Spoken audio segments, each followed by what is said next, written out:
तो बच्चों आज हम लोग डिस्कशन करेंगे किसके बारे में, हार्डी-विनबर्ग प्रिंसिपल के बारे में। Biology class 12th evolution chapter का एक छोटा सा टॉपिक है ये, ठीक है। कई लोगों ने हमको बोला डाउट है बनाइए। हमको खुद डाउट है कि हमारे पढ़ाने के बाद भी समझ में आएगा कि नहीं लेकिन आ जाएगा, हम पढ़ाएंगे ही ऐसा कि समझ में आ जाए।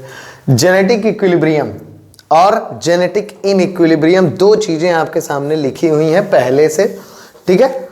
और देखिए यहाँ जेनेटिक और इक्विलिब्रियम हम लोग क्लास 11th में पढ़े हैं कि भैया कोई भी चीज आप क्या कह सकते हो कि कांस्टेंट रहे।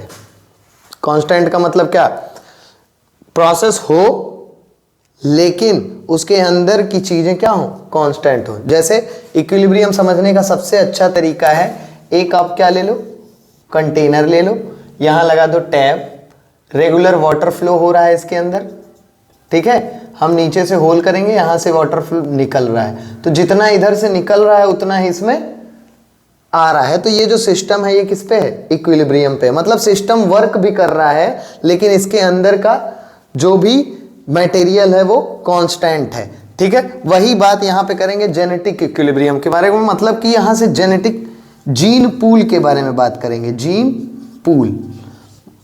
और ये समझ लें कि हार्डी-विनबर्ग प्रिंसिपल हम किसी एक इंडिविजुअल के लिए नहीं पढ़ते हैं। हार्डी-विनबर्ग प्रिंसिपल हम पढ़ते हैं किसके लिए, पॉपुलेशन के लिए। किसके लिए, पॉपुलेशन के लिए। और पॉपुलेशन की जब भी बात करेंगे तो हम जीन पूल की बात करेंगे कि एक इकट्ठे जो जीन की फ्रीक्वेंसी है, जो एलील की फ्रीक्वेंसी है, मतलब कौन सी एलील पूरे, कौन सी जीन पूरे पॉपुलेशन में कॉमन है, ठीक है, उसी को कह देंगे क्या, जीन पूल। और जेनेटिक इक्विलिब्रियम कहने का मतलब है कि जो जीन पूल होता है, जीन पूल की फ्रीक्वेंसी क्या है, फ्रीक्वेंसी, ठीक है, वो क्या रहे, कांस्टेंट रहे, ठीक है। Generation after generation, generation after generation, ये जो जीन पूल की फ्रीक्वेंसी है ये क्या रहे, कांस्टेंट रहे और स्टेबल रहे। मतलब कि एक पॉपुलेशन में अगर हम मान लें कि मीडियम साइज इंडिविजुअल्स हैं, कैसे इंडिविजुअल्स, मीडियम साइज इंडिविजुअल्स हैं, तो भैया generation after generation after generation वो चीज स्टेबल रहे, वो चीज कांस्टेंट रहे कि हर जनरेशन में हमको मीडियम साइज इंडिविजुअल्स ही मिलेंगे, ठीक है। उसको कहेंगे हम क्या है, वो उसका जीन पूल की फ्रीक्वेंसी क्या है, कांस्टेंट है। और वो पॉपुलेशन किस पे है, जेनेटिक इक्विलिब्रियम पे है। किस पे है, जेनेटिक इक्विलिब्रियम पे है। और यही है क्या, हार्डी-विनबर्ग प्रिंसिपल।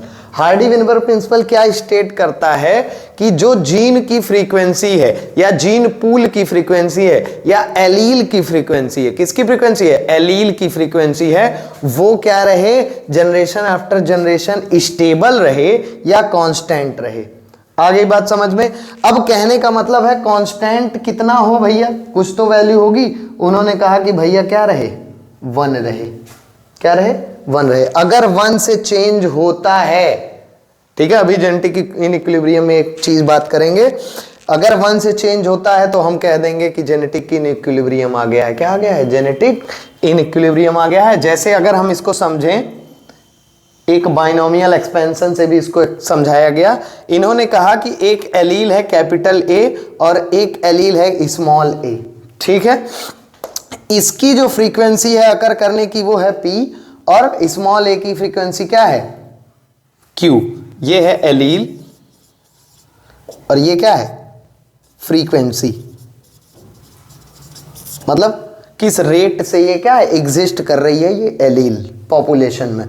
फ्रीक्वेंसी समझ में आया।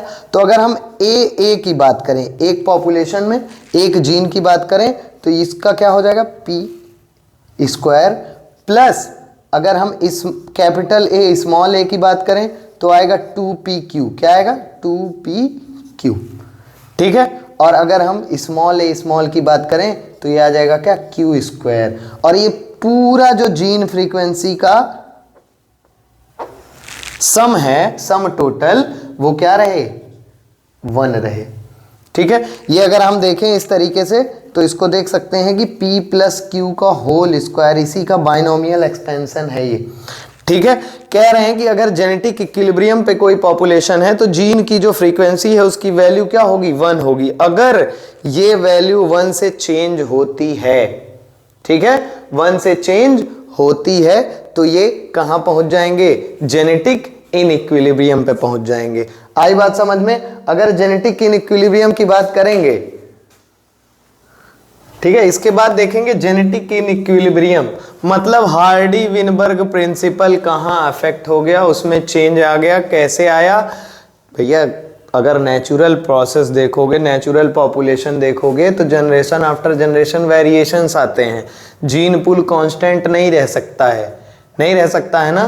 तो कुछ फेनोमेना ऐसे होते हैं जिसकी वजह से ये इक्विलिब्रियम क्या होता है, डिस्टर्ब होता है। और वो फेनोमेना ऐसा है, 5 फेनोमेना ऐसे हैं जो इसको क्या करेंगे, डिस्टर्ब करेंगे। किसको? हार्डी विनबर्ग इक्विलिब्रियम को या जेनेटिक इक्विलिब्रियम को। पहला क्या है, जीन माइग्रेशन, जीन माइग्रेशन और जीन फ्लो। जीन माइग्रेशन कह लें या जीन फ्लो कह रहे हैं। जैसे अगर हम मान लो, कंसीडर करें, ठीक है, इसमें हम बना दें, क्या बनाएं, क्या बनाएं जी, इसमें पॉपुलेशन ही बना देते हैं, बने जाएगा यार। नाई बनी तो केहू मार देगा हमें वीडियो में।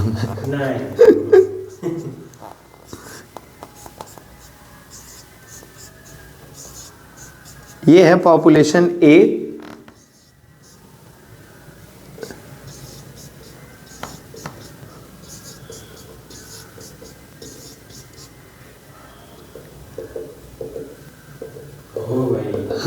ये है पॉपुलेशन बी।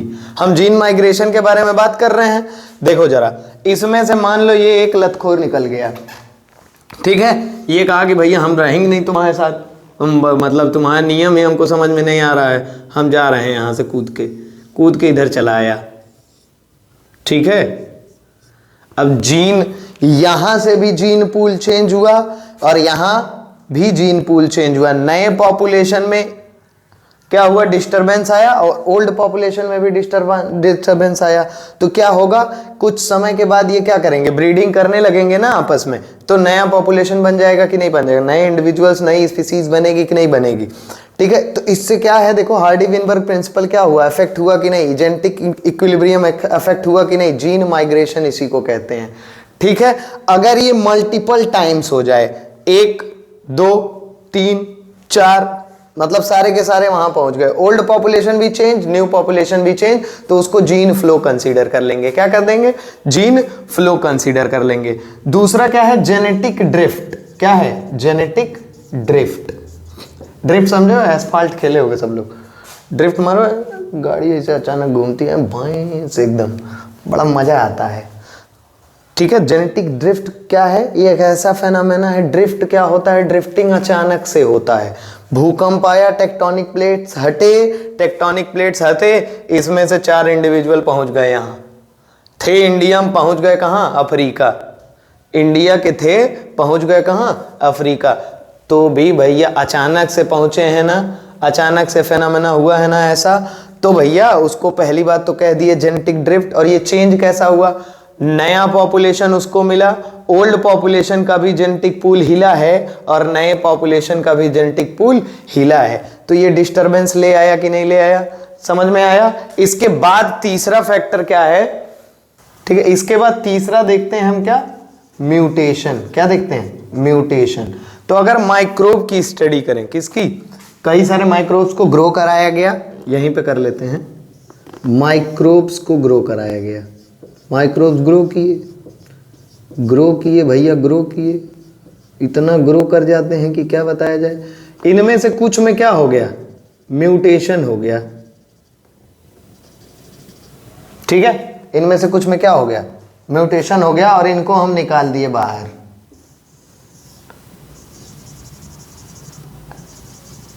ये जितना म्यूटेशन हुआ था, इन सबको क्या किए, बाहर निकाल दिए। अब जब बाहर निकाले तो ये अलग फिनोटाइप शो कर रहे हैं, न्यू फिनोटाइप शो करेंगे कि नहीं? न्यू फिनोटाइप शो कर रहे हैं भैया, नए फिनोटाइप दिखाई दे रहे हैं म्यूटेशन की वजह से। अब जब ये ब्रीडिंग करना स्टार्ट करेंगे, ब्रीडिंग करना स्टार्ट करेंगे तो जरा देखिए भैया, बड़ा कठिन काम है। देखिए पहले वाले जनरेशन से क्या हुआ, ये नया इससे एकदम कंप्लीटली डिफरेंट है कि नहीं, नया स्पीसीज है कि नहीं। ओवर द जनरेशन इसमें नई स्पीसीज जन्म ली और इसी प्रोसेस को कहते हैं स्पेसिएशन। तो हार्डी विनबर्ग प्रिंसिपल यहां भी डिस्टर्ब हुआ कि नहीं। तीन चीजें दिखी, जीन माइग्रेशन और जीन फ्लो, दूसरा जेनेटिक ड्रिफ्ट, जेनेटिक ड्रिफ्ट में हम फाउंडर इफेक्ट की भी अभी बात करेंगे। उसके बाद तीसरा है म्यूटेशन और चौथा क्या है, नेचुरल सिलेक्शन। क्या है, नेचुरल सिलेक्शन।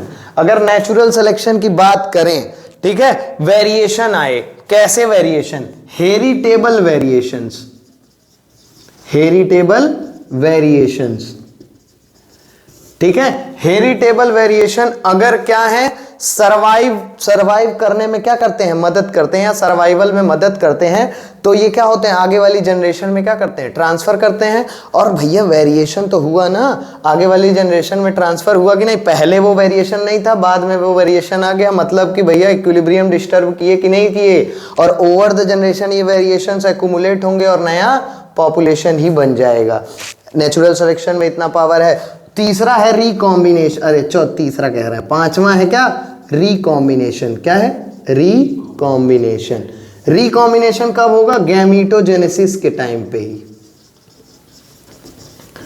गैमीटोजेनेसिस, गैमीट्स बने, मदर फादर, भैया क्या हुआ, parental non parental character. Recombination जब होता है, हम पढ़े हैं लिंकेज और रिकॉम्बिनेशन, अगर क्या है एलील्स एक दूसरे से टाइटली लिंक होती हैं तो पेरेंटल कैरेक्टर ज्यादा होते हैं और नॉन पेरेंटल कैरेक्टर क्या होते हैं, कम होते हैं। अगर एलील्स लूजली लिंक्ड हैं तो वो क्या होते हैं, रिकॉम्बिनेशन ज्यादा होगा। रिकॉम्बिनेशन का मतलब नॉन पेरेंटल कैरेक्टर आ रहा है। कौन सा कैरेक्टर आ रहा है, नॉन पेरेंटल।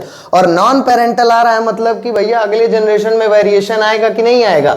अगले जनरेशन में अगर वेरिएशन आ रहा है तो जेनेटिक इक्विलिब्रियम डिस्टर्ब हो रहा है कि नहीं, हार्डी विनबर्ग प्रिंसिपल डिस्टर्ब हो रहा है कि नहीं हुआ है।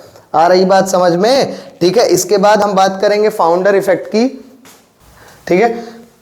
कभी फाउंडर इफेक्ट के बारे में बात करेंगे तो जब जेनेटिक ड्रिफ्ट होता है तो अचानक से एक पॉपुलेशन दूसरे पॉपुलेशन में क्या होती है, मिक्स हो जाती है। मतलब एक इंडिया का दूसरा अफ्रीका का, ठीक है भैया, अलग अलग वातावरण से गए हैं, कंप्लीटली डिफरेंट हैं कि नहीं है, कंप्लीटली डिफरेंट है। ब्रीडिंग करेंगे, नया कोई जो इंडिविजुअल आएगा वो नई स्पीसीज ही बना लिया, क्या बन गया, नया स्पीसीज। ना ओल्ड से रिलेशन रखा ना न्यू से रिलेशन रखा, वो क्या कर लिया, नई स्पीसीज बन गया। तो भैया जो ये ओरिजिनल ड्रिफ्टेड पॉपुलेशन है, ड्रिफ्टेड पॉपुलेशन जो है ये, इसकी वजह से ही तो नई वाली स्पीसीज फाउंड हुई है। इसी को कहते हैं क्या, फाउंडर। क्या कहते हैं, फाउंडर। ये जो ड्रिफ्टेड पॉपुलेशन है, drifted population, original drifted population है, उसको कहोगे फाउंडर। और ये फेनामेना को क्या कहोगे, फाउंडर इफेक्ट। क्या कहोगे, फाउंडर इफेक्ट। आई बात समझ में। इसके बाद उसमें एनसीईआरटी में एक फिगर है, उसके बारे में हम समझा रहे हैं, ठीक है। इस वीडियो में इतना ही पढ़ेंगे और आगे ह्यूमन पॉपुलेशन, ह्यूमन इवोल्यूशन के बारे में बात करनी है, वो हम अगले वीडियो में डिस्कस करेंगे। धन्यवाद।